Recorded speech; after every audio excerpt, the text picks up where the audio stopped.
A nossa vida, ela é feita por caminhos. Se nós formos observar, desde a mais tenra idade, somos sempre desafiados a trilhar um caminho. Começamos engatinhando, crescemos e o caminho ele faz parte das nossas vidas. Provérbios, capítulo de número 22, o verso de número 6, ele afirma: ensina a criança no caminho em que ela deve andar. Eu sou o pastor Wellington de Lima, sejam todos bem-vindos ao canal Terceiro Céu. Antes de darmos início a essa série de estudos, gostaria de pedir a você para estar se inscrevendo aí no nosso canal, deixando o seu like, ativando o sininho para que você possa sempre estar sendo informado dos nossos novos vídeos que serão lançados aqui. Ao observarmos a escrita do sábio Salomão em relação à perspectiva do caminho em que nós deveríamos ensinar a criança, algo nos chama a atenção. Ele diz que nós devemos ensinar a criança no caminho. Ele não afirma que nós deveríamos ensinar a criança o caminho. Quando você está, por exemplo, dentro do seu carro, sendo guiado por um GPS, você vai observar que o tempo todo ele está te orientando. Vire à direita, vire à esquerda, semáforo à frente, a velocidade da via. Por quê? Porque ele está te acompanhando no caminho. Ensinar a criança o caminho é um perigo muito grande para nossas vidas e para o desenvolvimento da nossa sociedade. Quando nós falamos então de ensinar a criança no caminho, implica que nós estaremos com ela durante todo o momento da sua caminhada. Observe que, ao falarmos sobre caminho, existem 4 importantes informações inerentes ao mesmo. O primeiro ponto é a continuidade. Quando falamos de um caminho, ele tem uma continuidade. Ninguém entra num caminho para ficar parado, estático, na linha de largada. Você trilha o caminho. Então, ao falar de caminho, existe uma continuidade.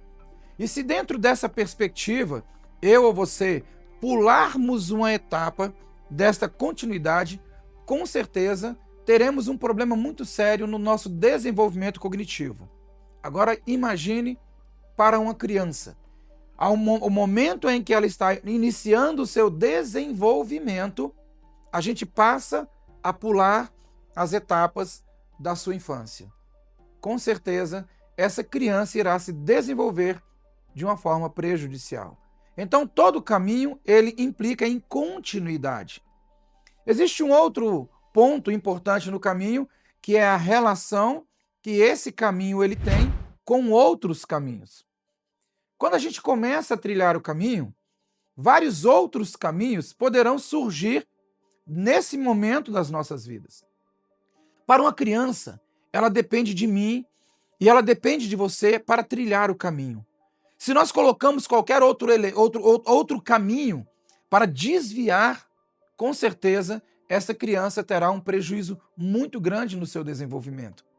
Vários caminhos poderão surgir, mas cabe a mim e a você orientar de tal forma que, quando ela chegar a ser adulto, ela não vai desviar daquele caminho que foi proposto.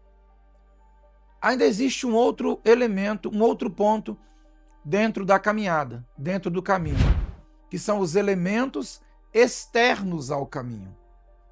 Paulo, quando ele vai afirmar em um dos seus textos, dizendo o seguinte: quando eu era criança, eu falava como criança, eu corria como menino, eu brincava como menino, eu tinha uma vida de menino.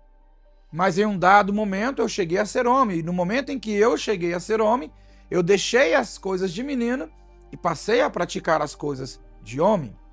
Observa que Paulo ele entendia que no momento da sua caminhada como um menino, como uma criança, ele não pulou etapas. A continuidade da sua caminhada sempre foi uma linha reta. Ele não desviou os seus caminhos. Ele estava no caminho. Por quê? Porque ele foi instruído no caminho em que ele deveria andar.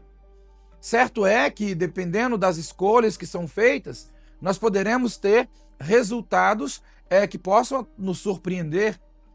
Mas a perspectiva por exemplo, na vida de Paulo, é que ele foi moldado de tal forma que ele compreendia que aquilo que ele estava fazendo estava numa direção certa.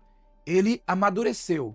Quando ele se encontra com Deus, ele vai observar que as suas ideologias ou as suas ideias, elas não estavam tão bem ligadas com o que diz a palavra do Senhor Jesus Cristo. Então ele faz um pequeno ajuste, mas ele não vai mudar a sua natureza, ele vai continuar com ímpeto, ele vai continuar da mesma forma pregando a palavra. Existem elementos dentro de um caminho que realmente às vezes nos assusta. Muitas crianças hoje, elas estão envolvidas com tantos outros elementos que elas estão perdendo a sua infância. Estão perdendo a característica do ser criança. E o último ponto que nós temos dentro dessa perspectiva é a direção. Então você observa, nós temos a continuidade, relacionamento com outros caminhos, elementos externos a este caminho e a direção. Em qual direção nós estamos caminhando? A palavra de Deus, ela diz que quando nós colocamos a mão no arado, nós não podemos olhar para um lado e para o outro, não podemos olhar para trás, porque senão nós não seremos aptos para entrar no reino dos céus. Por quê? Porque quando você coloca a sua mão no arado, se você olhar para um lado, você vai observar que esse arado ele perde o seu traçado.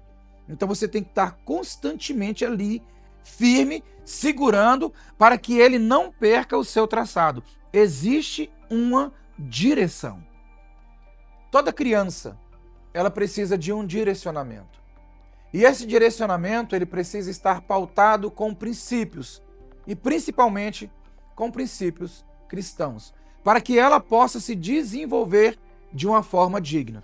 Porque o texto ele diz: ensina a criança no caminho em que ela deve andar.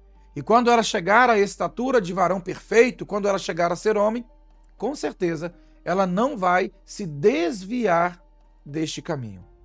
Se hoje você deseja mudar a realidade da nossa sociedade, a realidade do nosso país, a realidade da sua casa, a realidade da sua família, precisamos realmente voltar a nossa atenção para as nossas crianças, entendendo que elas são crianças e elas não podem pular nenhuma etapa na continuidade da sua caminhada.